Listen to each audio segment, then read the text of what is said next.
International cooperation is always an integral part in all of our programs and all of our projects. On this particular mission with the UAE mission number 2, with sending an astronaut for the first time for 6 months duration to the International Space Station, we're working very closely with NASA on training our astronauts, preparing them for all aspects of the missions, including the mission operation, maintenance,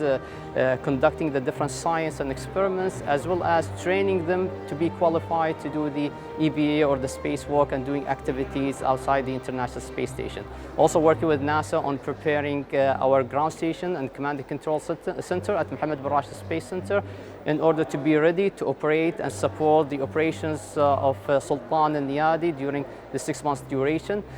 coordinating as well with other command and control centers around the world.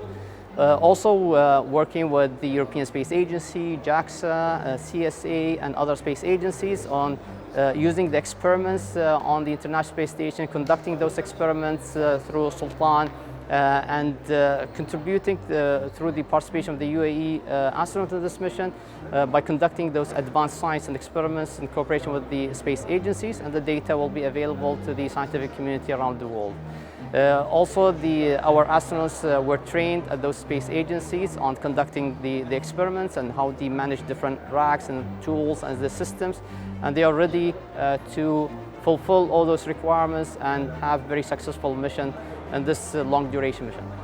It's a long duration mission, for the first time sending an Emirati astronaut to International Space Station, spending 6 months duration. Over 19 different experiments will be conducted in cooperation with the International Space Agency, with NASA, ESA, JAXA, CSA, and CNES.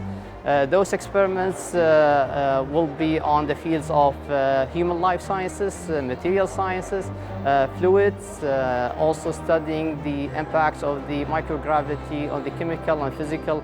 properties, as well as demonstrating different technologies on this mission. Those experiments and the data available from those experiments will be available to the scientific community around the world. Some of the data will be generated for the first time, valuable data that will be fed into their ongoing research and studies, and this is the contribution from the Emirati astronaut on conducting all those science and experiments in this long duration mission.